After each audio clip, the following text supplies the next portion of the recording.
We can start the session.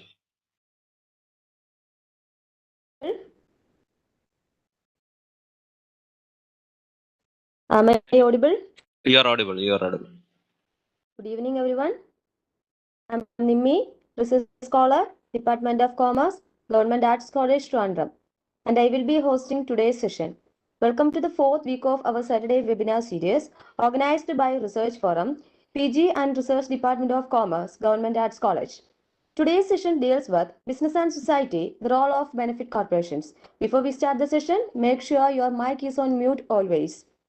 Now, I invite Dr. V.M. Purushothaman, Assistant Professor and Research Supervisor, Department of Commerce, Government Arts College, Trivandrum, to address the gathering. Good evening all. Today is the fourth day of our Saturday webinar series. First of all, I congratulate the organizing committee members of this session, namely Nimmi VU, Chama SS, and Aishwarya Saji for arranging this program. I am entrusted with the duty of welcoming all of you to this webinar. The first one to be welcomed is our principal, Dr. Sheila Kayal, who has permitted to conduct these kinds of activities in our institution. Madam, I welcome you to this function. Next, I would like to extend our hearty welcome to our resource person, Dr. Arunima Devi, faculty member, Central University of Kerala. She has taken her PhD from Mangalore University and has around 14 years of academic and industry experience. Her interested areas of research are quantitative research, qualitative research, knowledge management, etc. She is the reviewer of 3 Scopus Index journals and has published several research publications in various journals. She was awarded the Best Paper of the Track Award in the Indian Academy of Management.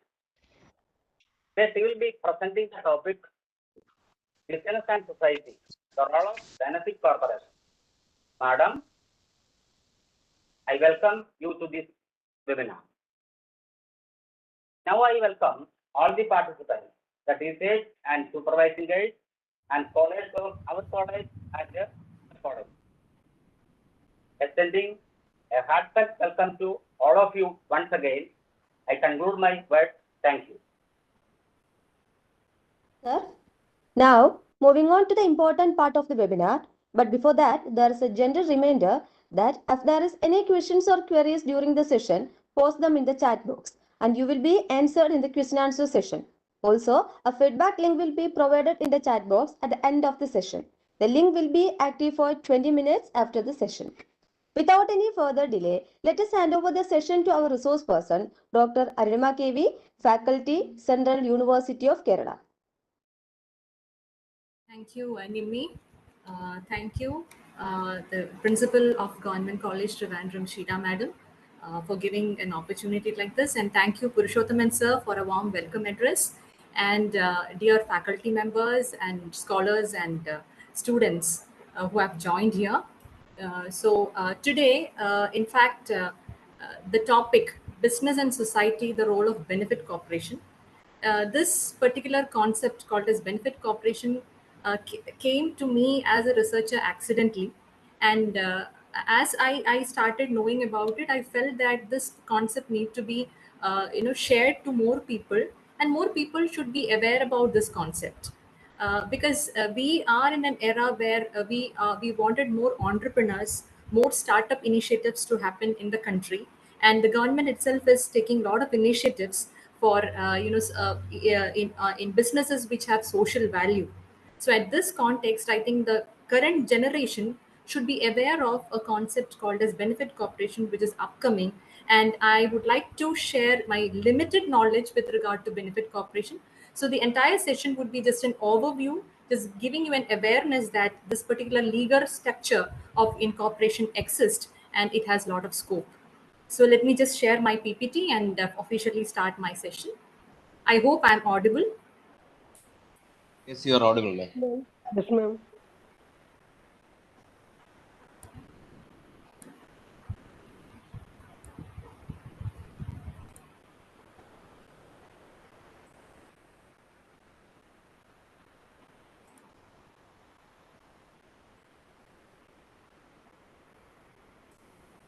Is the screen visible to you all?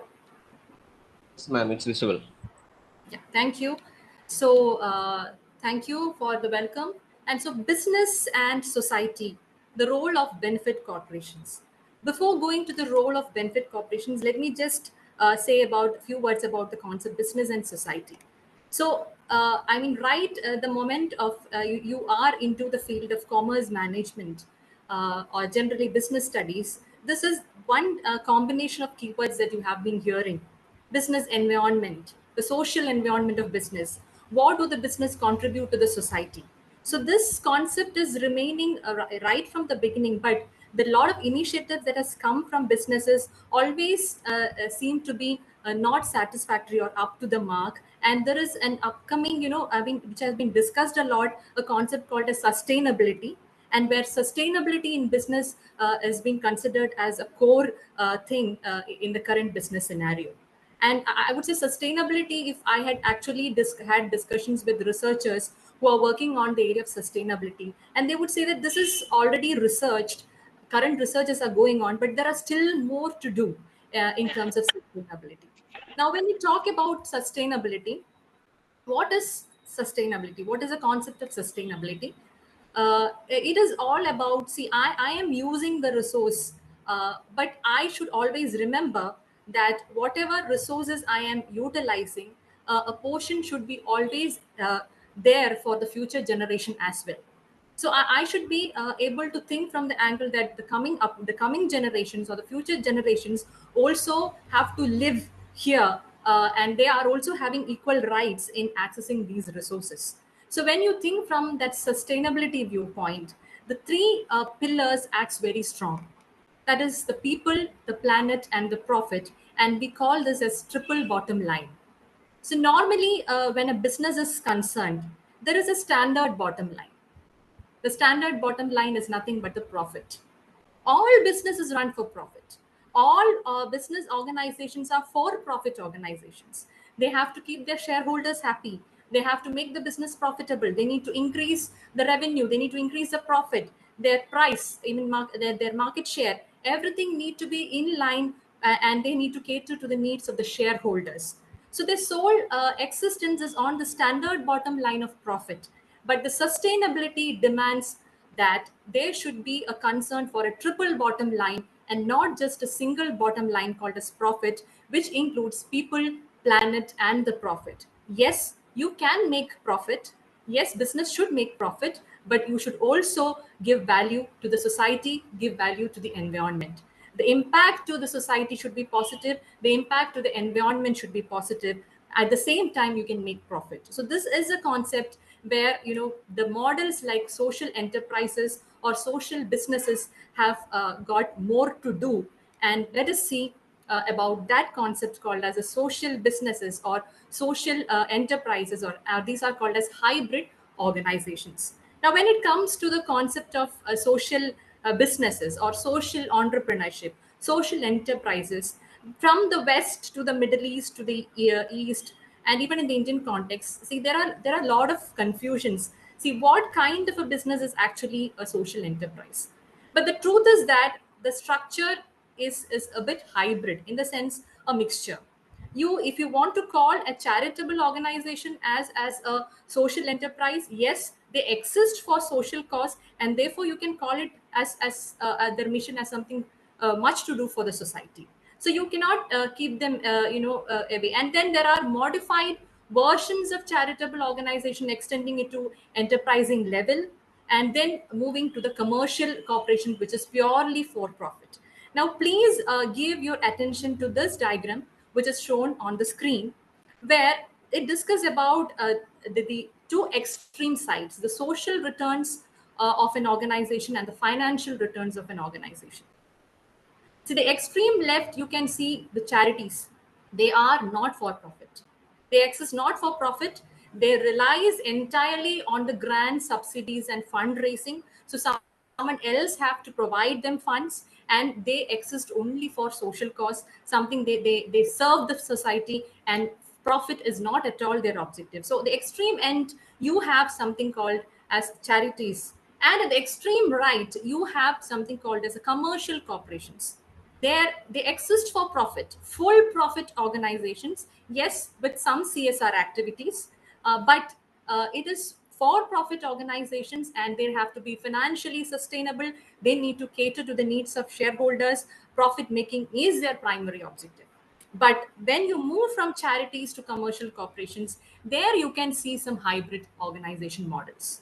When charities, they become enterprising, they become enterprising NGO. Again, they are non-profit organizations, but since being and taking a nature of an enterprise, they need to be financially sustainable, and they can even take up strategic partnership with other organizations and work for a social cause. And then from there you move to something called as a hybrid. The typical hybrid may be 50 percentage of nature of social returns and 50 percentage maybe or to the financial returns. Here also they need to be financially sustainable through own income generation. They have to generate their own income, so they need to make profits, but the mission is social mission. They exist for the society, so whatever they do, it should contribute to the society. Now again, little more moving towards from hybrid organization to a commercial nature. Again, you have something called as social businesses, the pure social enterprises. They are for profit company with social mission. And what do? They reinvest a percentage or more of its profits back into the core social activities. A percentage of profit for the planet, a percentage of profit for the people. So this is how they run. And I am today discussing about this particular model called a social business model, where one type of social business we can discuss is something called as benefit corporations. I hope this particular model, the hybrid structure, is clear to you. There are organizations which exist in all these 5 forms. Can I proceed?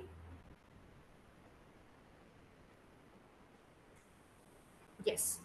Now, moving to the benefit corporations and B Corps. Now, I don't know how many of you might have thought that B Corps is a short form for benefit corporation. At least some of the internet sources also do mislead us, giving an impression that B Corp stands for benefit corporations. Basically, there is a difference. That is why I have termed it as benefit corporations and B Corps, and not benefit corporations or B Corps. So what do benefit corporations do? Let me just, so what do they do? How they can be formed? Why do they exist? Where do they exist? And who are the benefit corporations? Who are the B Corps who are existing in the current business scenario? Let us briefly discuss about this aspect. Now, what is a benefit corporation? A benefit corporation is a traditional corporation, just like any other corporation, with modified legal obligations, committing it to higher standards of purpose, accountability, and transparency. So, what does that mean? It means that the legal incorporation of a corporation called benefit corporation, there is a legal structure where they need to legally state that we would contribute, or there is a social purpose and we are accountable for it, and we would be transparently reporting on it. So, it is a legal structure. And please understand, this legal structure does not exist in India.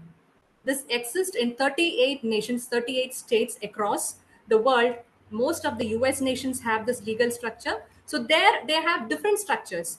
A company can incorporate as a commercial corporation, which is normally there, like as we do in India. A company, if they want to exist, the sole existence of that company is for the society, and also make profit from that existence, then they can incorporate themselves legally as a benefit corporation. So the legal structure exists in these states, but in India, we do not have this legal structure. So if 38 nations across the world have this legal structure, what about other nations where those businesses also want to take up this kind of a mission? Like a purpose where it is completely social. Like I want to do a business where the end result of the business is for the society. So my business, as it grow, the society develops, and there will be only positive impact to the environment. I am not going to have any negative impact on the environment. At the same time, I make profit. A percentage of the profit is invested back to the planet and the people. So I want to run a business like this in India. What is the option? The legal structure of benefit corporation is not there. What is the option? There, the option is the second option called as B Corp certification. So that is the reason why I said benefit corporation and B Corps. The structure is different. The motive is same, the purpose is same, but the structure is different. One is legally incorporated. The other one is not legally incorporated. You exist, but you need to get a certification from a third party called as B Lab, and you should undergo through an assessment process, and you should get a minimum score as per the B Lab, and that they certify you as a B Corp. So you will be called as a certified B Corp. So this is another option where you don't have a legal structure to incorporate the business as a benefit corporation. So in both the cases, the mission is the same. It's a social mission and also to be profitable. Now, how can you do this? So benefit corporation, it can be formed in any state where the legislation is passed for the benefit corporation, and a general benefit purpose stated in its articles of incorporation. So that has to be the purpose, the benefit purpose need to be clearly stated in the articles of incorporation, and that legality would vary slightly from state to state. That is my understanding, but exactly the variation to what aspect, I have no much idea. Maybe if you go in detail to that, that would be known. But then here, the most important point is that if you are registered as a benefit corporation, annually you need to publish an annual benefit report that assesses the social and environmental performance with using a third party standard. So this is something which you have to do because you are legally obliged to do this, and it has to happen because you have registered as a benefit corporation. And only 38 states have this provision right now. Maybe more and more countries or nations would actually look forward for this amended legality in terms of incorporation, giving an additional option to incorporate as a benefit corporation. So this particular, if you want to refer, you can refer this website for further information. Now, another question is, can existing companies convert to benefit corporation? Yes, existing companies, suppose commercial corporations. So commercial corporations, they want to make changes in the way they run the business. Maybe they can evolve themselves as a benefit corporation by changing the way it is being governed, changing their services, changing their products, the practices. If they want to convert into benefit corporation, that is possible. But yes, existing companies can elect to become a benefit corporation by amending their governing documents. And the amendment requires 2/3 supermajority vote of all shareholders in most states. So that is very important. 230 supermajority vote of all shareholders is required for the amendment. So this the governing document has to be amended, and that is how an existing commercial corporation can convert itself to benefit corporations. Now coming to the B Corps, here you can see a logo there, a certified B corporation. I was happy to see the same logo in the slide that you have shared initially in this session, because this is very important. If you go to any website of a particular organization, you see this logo in their website. Understand it is a certified B corporation. So it is a kind of identity that is given to these B Corps by B Lab. So this, who is giving this certification? It is an organization, NGO called as B Lab. They certifies companies based on how they create value for the non-shareholding share stakeholders. Who are the non-shareholding stakeholders? Obviously, the employees, yes, the local community, the society, the environment, the customers, the suppliers. So imagine if you are able to create value to all the stakeholders, not just the shareholders, how beautifully you will be able to gain a goodwill and positive image for the organization, which in turn can be profitable for your business also in long run.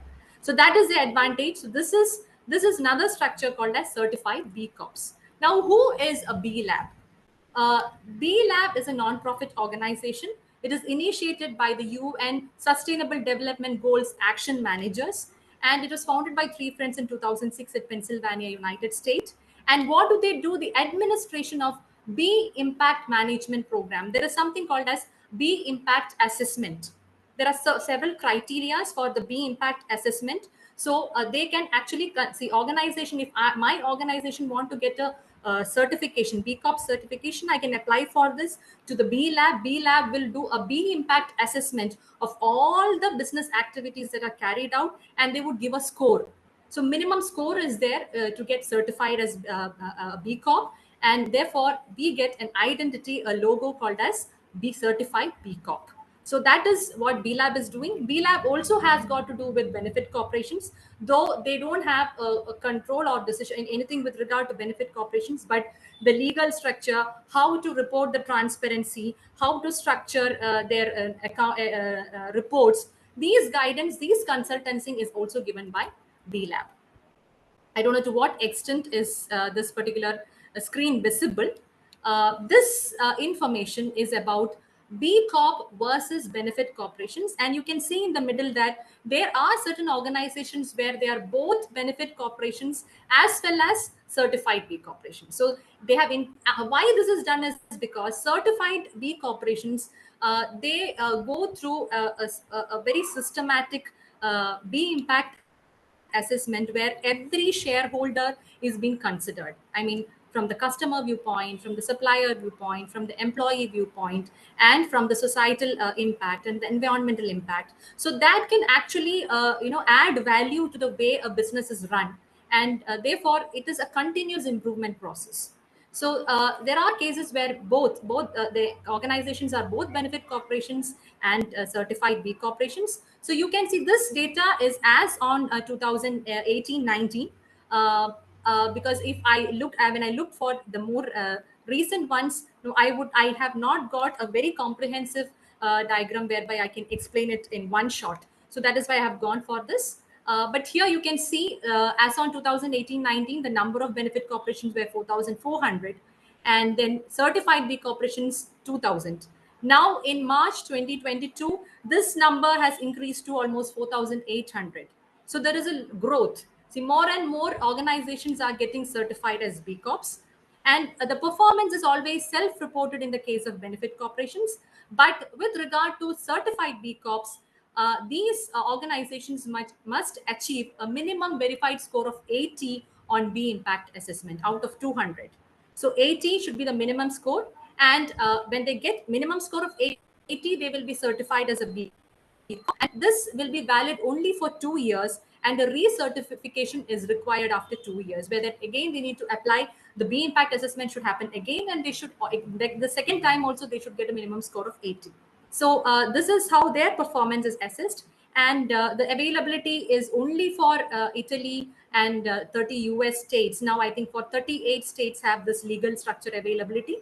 But here, when it comes to certified B Corps, it is available to for-profit business, regardless of their structure, the state or country, in anyone. And the most interesting thing is that the size of an organization is immaterial when it comes to B Corp certification. From a very small startup organization to a medium and large organization can apply for B Corp certification. But then there is a difference in the fee structure. Fees range from $500 to $50,000 a year, and that would be based on the size of the organization in terms of revenue. So that is not just the size in terms of revenue, the period and the kind of the rigor that is there for B impact assessment differs from smaller organization to larger organizations, because the assessment rigor would be very high if the organization is large enough, because they need to go through every minute aspect of the business, and they need to evaluate, assess it in terms of the requirement. So it would be a more rigorous process.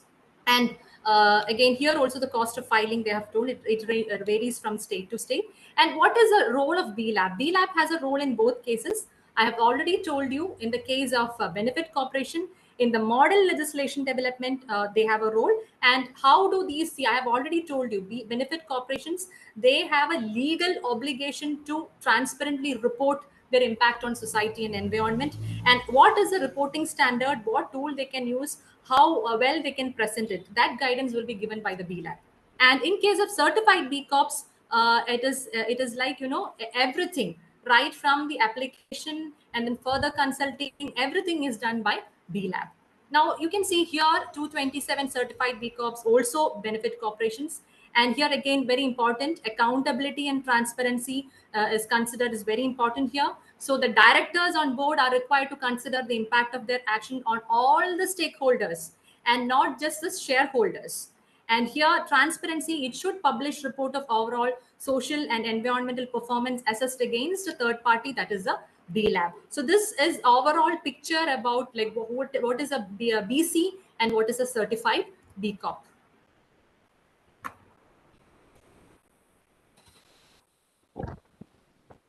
Yeah. Now, why do you think that companies should go for B Corp certifications, or why should the companies exist as benefit corporations. So one important aspect is, yes, you use the business as a force for good. See, that is a key thing. That is, yes, my business exists because I want to do good for the society. So if this motive is there as an entrepreneur, you have this motive, then benefit corporation model is the right model for you.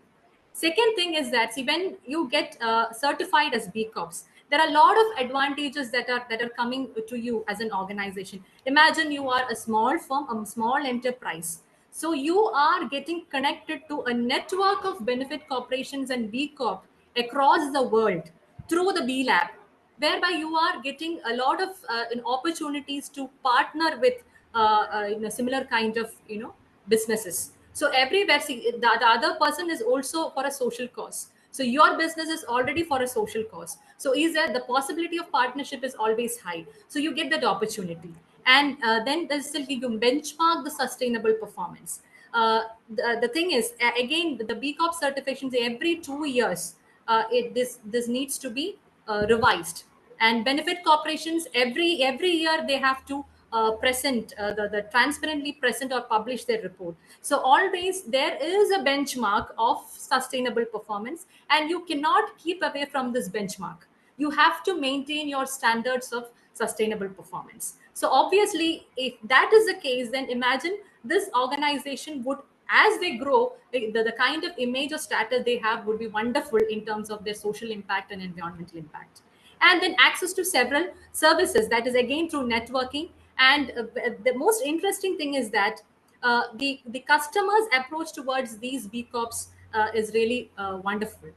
You might have heard of a company called Mama Earth. Mama Earth. I don't know how many of you know. Like, yeah, it's a very popular brand. It is a certified B Corp. Now, what do? Their products are environmental friendly and completely organic, and they are transparently communicating this to the customers and the entire world, and thereby the kind of trust or the credibility that these organizations have is very high.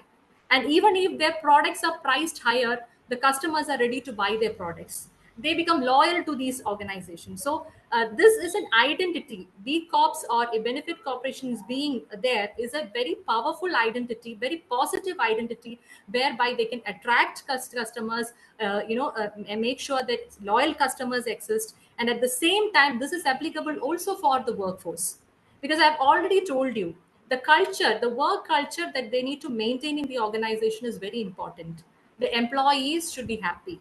All the non shareholding stakeholders, the employees, the customers, they should be given value. How do they treat employees? How happy are the employees? How much of freedom you give to the employees? All these matters when it comes to the B impact assessment.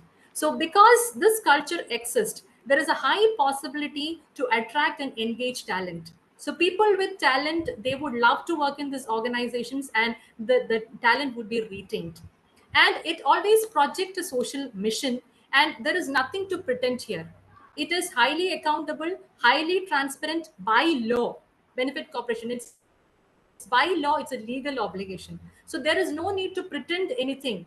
There is no need to show off, because you exist for a social cause, and you are completely disclosing how you do exist for the social cause and the way you make profit.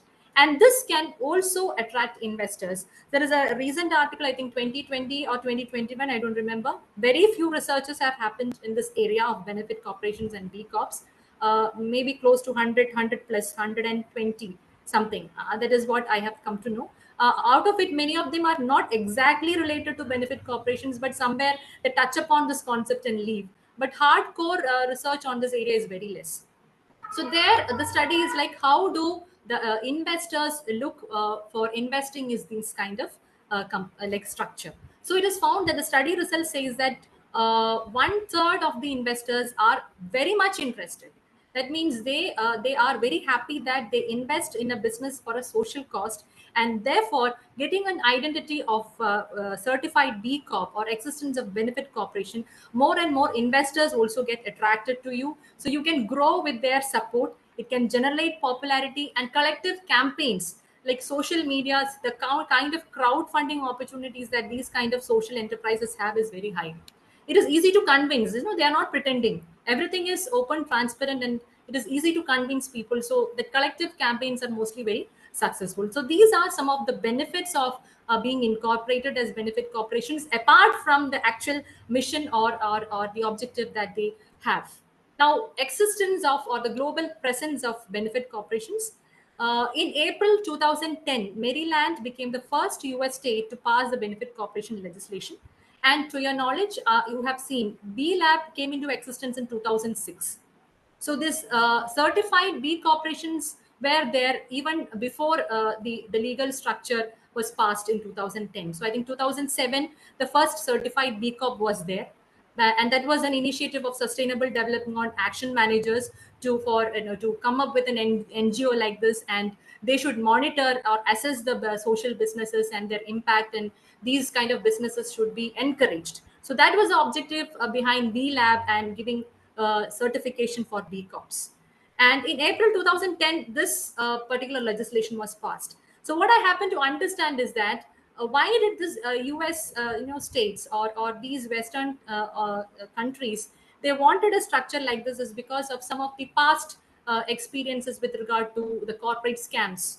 When organizations are too much into the shareholder value, too much into the profits and their share value and then market presence. So the likely chance of this kind of Enron scam was there. 2008 the bubble was there. So all these issues, they found that a new kind of legislation where organization can exist for a social cause, where everything is accountable and transparent, would make a difference into the business scenario. And that is how it was started.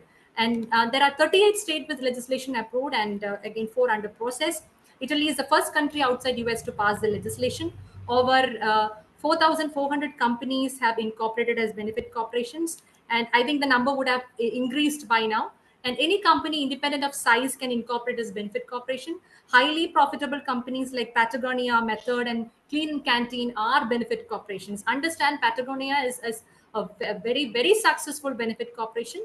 It is, I think it is also there in the Fortune 500 list. So understand, to come up in Fortune 500 list, the kind of profitability that they have or the revenue that they generate would be really huge. So they are able to balance it. They are able to contribute to the society and as well as run with profit and generate revenue also successfully. So highly profitable companies are benefit corporations. So understand that the scope is really good. Now, B Corps. What is B Corps presence? Now, as of March 2022, there are 4,856 certified B corporations across 153 industries in 79 countries. And you can see it started, yes, the first B Corp was incorporated in 2007, almost 110, and then the numbers increased in 2021. It is 4,427, and as on March 2022, 4,856 certified B corporations.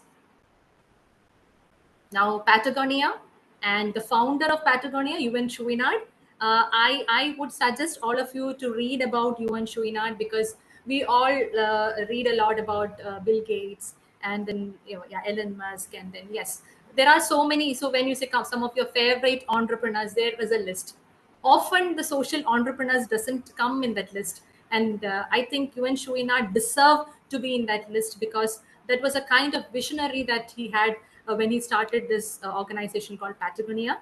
You can refer to Patagonia site. Basically, they have adventure clothing business and adventure equipments, where when you do rock climbing, what all equipments you use for rock climbing, what kind of attire you wear. So that is the kind of products they have, and they are the number one in that industry. And the kind of material that they use is completely organic, no harm to the environment at all. And interestingly, Yuval Chouinard is a visionary who says that why the existence itself is for social good, the employees to be happy, the customers to be happy, no harm to the environment. He is an environmentalist by himself. He is a rock climber. He loved nature, and therefore he always wanted his own employees to come up with environmental projects.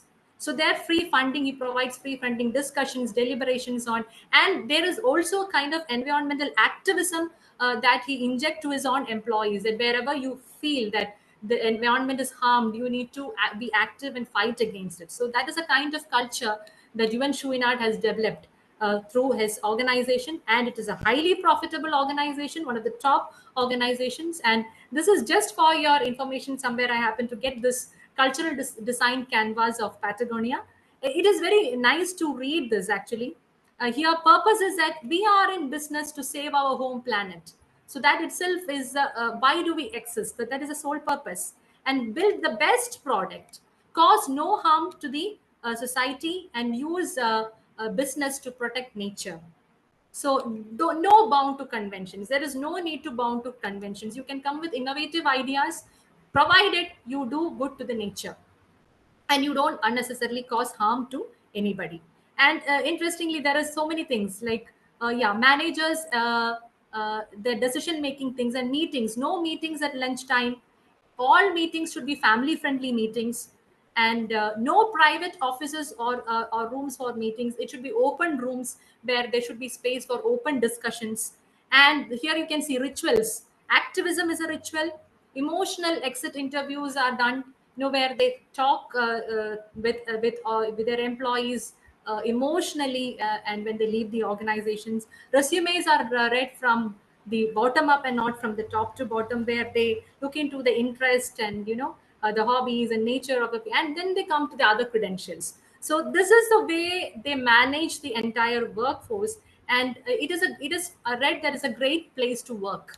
So that is a kind of culture that Patagonia has developed. So giving value to the employees, value to the customers, value to the society, environment, and also making sure to give a best quality product without causing any harm to any of the stakeholders, and generate profit. So these are other two very popular, highly profit making business benefit corporations, Method and Clean Canteen. So you can, this is just for your information, you can refer on that. Now coming to Indian B Corps. I don't know how many of you would have actually known that certified B Corps exist in India. I don't think so. And if you read out these names via Sage Sustainability or Indie Village or Caspian or E-Kudir, I don't think anybody would actually know what is the kind of business that they are doing. But these are social businesses. They are running for social mission, and they have applied for this B Corp certifications and attained the certification. So E-Kudir is a first B Corp, I think 2016-17 period. They have applied, and first social business in India to get a B Corp certification. So I think Suvankar Mishra, he is a CEO. So what does E-Kudir do is that they have identified the problems of farmers. Farmer suicide is a very big social problem that we have in India. And I don't know to what extent the problem is addressed. And agriculture as a sector getting affected badly is another social problem that we have. When other business sectors boom, agriculture sector is somewhere where there are a lot of faults, and most of the national level funding is also given to work or research on agriculture sector. And what E-Kudir did is that they identified different problems that farmers had, like why are they not able to generate the kind of income for their livelihood. So they understand the climate change is a problem, water scarcity is a problem. So what they did is they tried to develop apps, technological applications, whereby they go and train these farmers with these very simple, easy to use applications. Even with there is no need of high sophisticated technological knowledge for that, which can be used online or offline, whereby they can test the texture of the soil and identify the right kind of crops which can be cultivated at different climate or weather conditions. And then in different stages of their growth, how to look into the growth of the crops and what can be done. These kind of training and guidance are provided by E-Kudir to farmers, and therefore the yield grew. But a portion of the yield is being taken by E-Kudir because it is a for-profit organization. So that is how they run. But they ensure that at least an amount of 10,000 per month is being earned by these farmers, and therefore their livelihood has changed. Even they also supported the supply chain, like how do they take these crops to different parts of the area with the support of apps, and how well it can be managed and sold in the market. So this is how E-Kudir functioned. So I wanted to actually show E-Kudir website, but it is I can see that E-Kudir into the next level of its functioning, and therefore its website is under, see, we would get back to you soon. That is the kind of message that I got. And then again, discussing about Caspian. Caspian, basically, they are investors. So what do? They invest on social businesses. So since they invest on social businesses, their sole existence is to support a social mission. So that is so there are different ways of making your business socially committed. Now, Sage Sustainability, they are an advisory firm, kind of consultancy firm. What do?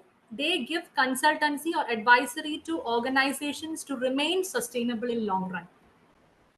And there also they have clearly stated in their website that, yeah, percentage 1% of the profit goes to the nature environment, and they constantly study research on sustainability, how organizations can attain sustainability in long run. They guide the organizations who wanted to do this, and they partner with them, and they support them to grow as sustainable organizations. So that itself is their social cause. So via, again, an village, these are all for support of financial services, microfinancing kind of services that they provide. You can actually refer into their websites.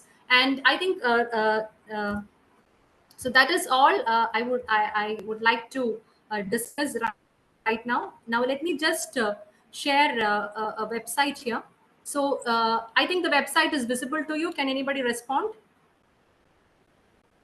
Ma'am, it's visible. Yeah. Yes. So here the website is bcorporation.net. So in case if you want to know more about the movement of Benefit Corporation, about B Lab, the global network, the partnerships, the standards, and about B Corp certification, what are the processes or steps involved, FAQs, all these informations are available in this website, bcorporation.net. Now, if you click on about B Corp certifications, again, yeah, it says about pathways of certification. You can see that very small organization can actually become a pending B Corporation, but where they can prepare to become a full certified corporation in future. This is for very small, like startup firm, so that they have an option. And then small enterprise guide is there, small medium enterprise guide is there, medium enterprise guide is there. So these are all information that you can look forward for this certification of B Corps.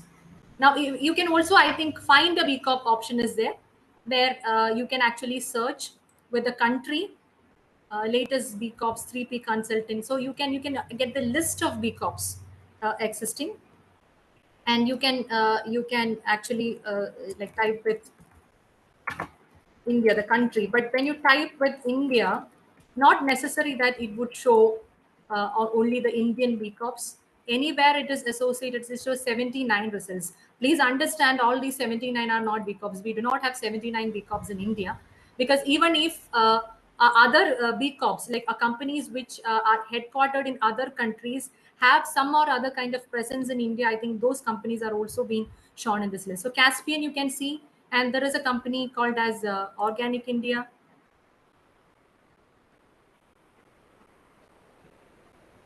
So again, this is like having a tie-up with, but it operates in India and United States, and but headquartered in United States. So purely, you cannot call it as an Indian organization, but they have tie-up with farmers in India and organic farmers in India, and they guide them, they train them to produce organic vegetables, fruits, flowers, and they give funding, and that is how, and they develop organic products, and it is being exported across the world. So that is a kind of business that they do. So you can go and check in. So see, look at the score. Their score out of 200 is 125.8. So these details you would get from this website. So I think I can wind up with this short presentation. I think I have shown justice with giving a brief overview of what is a benefit corporation and what are certified B Corps. So thank you. Thank you, ma'am. Yeah, I think I finished a little earlier. I guess no. Now we are moving to the question and answer session of the webinar. And it will be handled by Aishwarya Sijay, Research Scholar, Department of Commerce, Government Arts College, Trivandrum. Participants can now raise your queries in the chat box. Audience are requested not to turn on your mic and ask questions. Am I audible? Yes, you are Yes, audible. yes, yes. Thank you. Ma'am, there's a question. Does being a benefit corporation affect a company's tax status? B corporation, understand it is all the same as a normal corporation. They are traditional corporation. So anything that is applicable to traditional corporation is applicable to benefit corporation also. The only change is with regard to legislature and what they are doing. I mean, the kind of their mission, their accountability and transparency. Other things is, that is why the definition itself says that the benefit corporations are traditional corporations. So there is nothing to do on that part. So where normally traditional corporations get tax exemption, same is applicable for them, because these are for-profit organizations. But the sole mission of existence or the kind of product or service that they come up with will have a positive impact on society and does not harm environment. That is a concept. But they have got nothing to do with non-profit or charities, nothing like that. They are pure for-profit organizations. And I can see a question, how to rectify problems of agriculture because it's necessary sector for our economy. I think with the example of Ecodeer, I think I have explained it. Should I explain it again?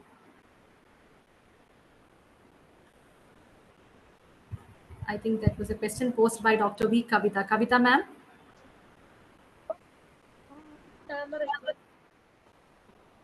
Yeah. Ma'am, Nini ma'am, can you help me out with that? Pardon, ma'am? There is a question here in the chat box which I could see, how to rectify the problems of agriculture.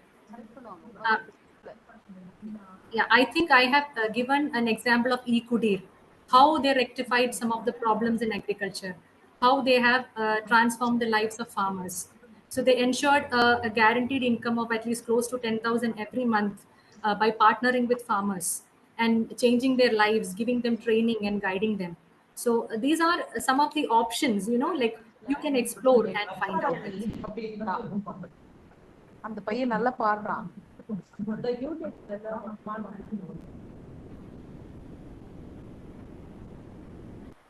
Ma'am, there's another query in the chat box. What is a good score?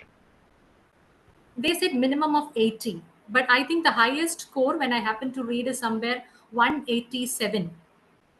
I think, and there again, they classify the certified B Corps to A category and then B category like that. So which has a score of top score, they categorize it into A category B Corps. Like somewhere they have 170, 180 scores out of 200. So the minimum score is 80, but they have good score. They classify them separately as A category B Corps. So then they would have its own advantages, right? That is again in terms of their identity a positive thing, and everything is public. See, anybody want to get details of any certified B Corp, you can go to the particular website which I have shown, what is their total score and where they have scored. Everything is open there. So the identity is completely disclosed. I Okay, hope I ma'am. have answered. The minimum of 80 is required out of 200 to get certified. And if they are recertifying again, they should go through the entire process, rigorous process of B impact assessment. And second time also they should get the same score, or else they will not have the certification. So I don't think like I think there was one more organization, I forgot the name, in 2018 when I was looking into, they had a certification, but now nowhere I can see that list. Even Viacorp also. Yes, renewal of certificate is important. The certificate exists only for 2 years. The certified B Corp certification, which is given by B Lab, exists only for 2 years. After 2 years, you need to apply for recertification. Okay, ma'am. What is the status of benefit corporations in Kerala? No, we don't have. We have social enterprises. Now, let me explain this. All benefit corporations, all B Corps are social businesses. There is no doubt about it, because they exist for a social purpose. All BCs and all B Corps are social businesses, social enterprises, but all social enterprises are not B Corps. So we don't have. But in case like any startups, they might have even submitted for B Corp certification, but may not know they should attain a minimum score, right? It is not easy. As far as what I have understood, the B impact assessment is a very rigorous procedure. For a very small organization, it will take 6 to 8 months. So there are so many things to be disclosed and very clearly documented and submitted to the B Lab. So it should come to all these purview, and then only they get certified as a B Corp. So it is not an easy task. But once you are committed to become a B Corp, and you try for it, then you understand, you do B impact assessment, right? You get the score, you understand where you need to improve. So there is always a scope for continuous improvement. You can improve based on your scores. You know which are the areas where you lack, and then you can develop on that and increase your scores and get certified in future also.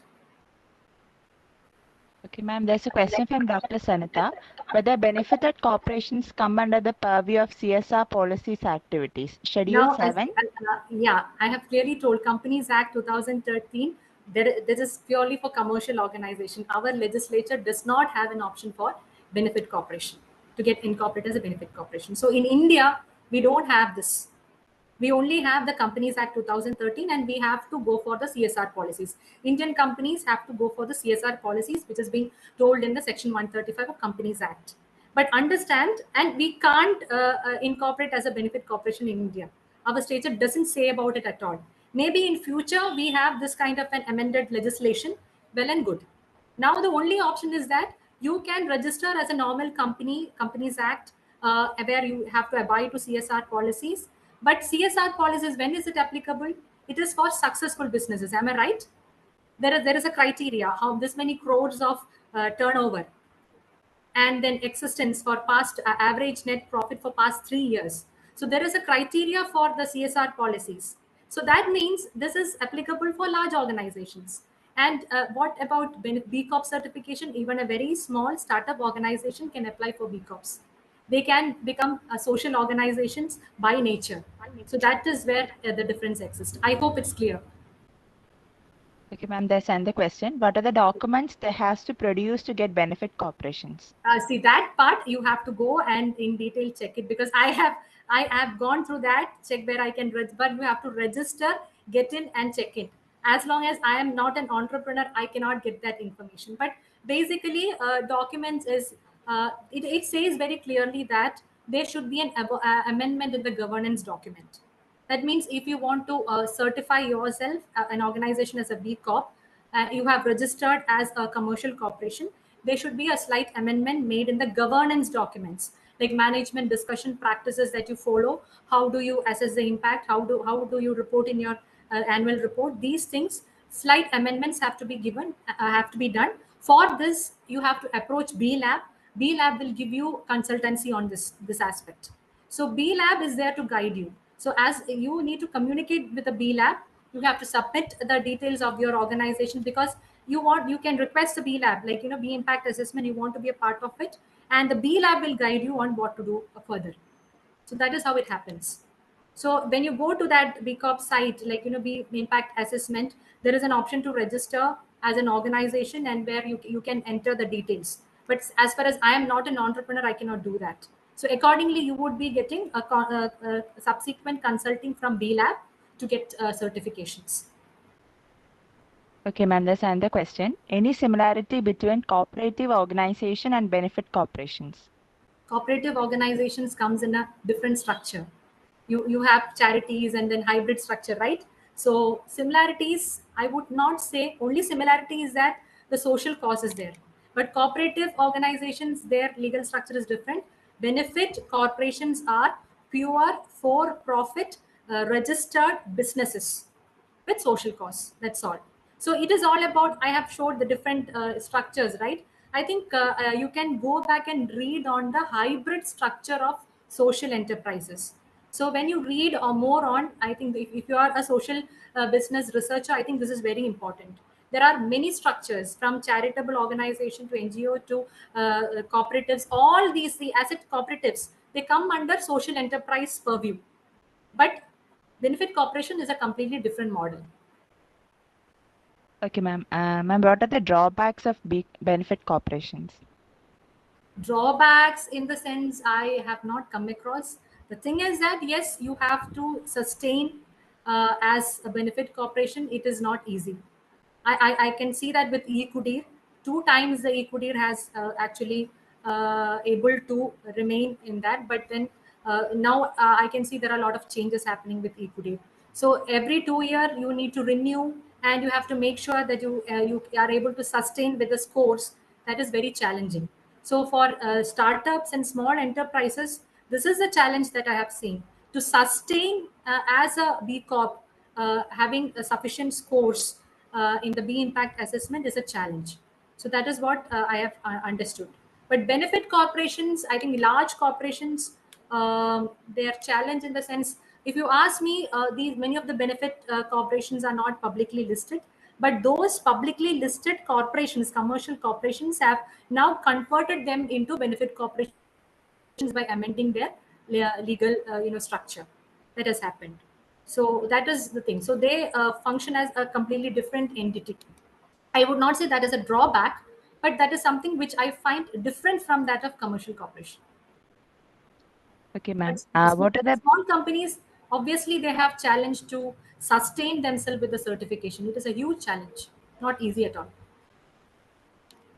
Okay, ma'am. What are the main differences between LLC and B corporations? That is completely different. I have told you, B corporation, benefit corporation structure, we don't have at all. It is a completely different legal structure. So you need, LLC is one legal structure, and it is a one format. So different format exist for businesses, right? So each has its own characteristics. Just like that, benefit corporation is a completely different model, different structure. You need not compare it. There is no need. Okay. Okay, ma'am. Due to time limit, we are cutting short the Q&A session. Remaining queries can be forwarded to mail ID, Sure, which is sure, posted in the sure. I chat can take box. that.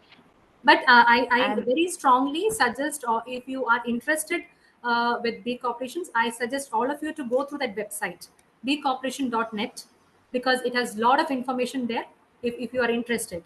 And another thing which I would like to share with the research is that this is an upcoming area. You can take up the case studies. I have not seen any case studies published in Indian context. Take one of the B Corp certified B Corps in India, do a case study on that, and you can get it published, because I think this area require more research and more popularity in future. So there are a lot to do from research perspective. There are much more to do in this area, much more to get explored. So make use of that opportunity also. That is what, as a researcher, I would like to share. If I would have been an entrepreneur, my viewpoint would have been different. But as a researcher, this is what I suggest. okay, ma'am. Ma'am, kindly share the PPT, ma'am. Sure, sure. Yeah. Thank you, Okay. Aisha, for handling the Thank you. session, to everyone for your queries. Now I invite Shama, Research Scholar, Department of Commerce, Government Arts College, to deliver the vote of thanks. Am I audible? Yes, yes. Yes, you are audible. Okay, thank you. Honorable Chief Guest Dr. Arunima KP ma'am, respected Research Supervisor Dr. V.M. Purushothaman sir, and our most valued participants. It's my privilege to have been asked to propose a vote of thanks on this session. On behalf of the Research Forum, Government Arts College, first of all, I extend my most sincere thanks to our resource person, Dr. Arunima KV, who spared precious time from her busy schedule to grace this session. She enlightened all of us with wonderful and informative session on role of benefit corporation, which is an unfamiliar concept for most of us. Thank you so much, ma'am, for sharing with us your knowledge and thoughts. Next, I extend my heartfelt thanks to our principal, Dr. Sheila KL, who helped in making this webinar. Thank you, ma'am. Next, I would like to thank Dr. Purushothaman VM, sir, Assistant Professor and Research Supervisor of Department of Commerce, Government Arts College, for his solid support and timely monitoring in every aspect, especially for delivering the welcome address. Thank you, sir. I also want to express my gratitude to all the faculty members and research guides of Department of Commerce, Government Arts College for their constant support and encouragement in all our effort. I would like to give my hearty thanks to all the research scholars who have greatly helped us in the program. Finally, my deep sense of thanks and appreciation to all the participants who were live with us and attended this webinar with great enthusiasm and made today's event a great success. Once again, thank you all for being with us today. Thank you. Thank you, Shama. Once again, thank you everyone for your presence. Our next session will be on 23rd April 2022 on the topic Roadmap to Questionnaire Design, and the session will be handled by Dr. M. Suganya. The feedback link will be posted in the chat box. Do check that out. The link will be active for 20 minutes after the session, and we will see you next Saturday. Thank you. Thank you, Nimi. Thank you, Shyama. And thank you for the principal, madam, and Purushothaman sir, and all the research scholars and participants who were patient enough to listen to me. Hope I have done justice to my presentation today. Thank you so much. Have a good evening. Thank you. Thank you, ma'am.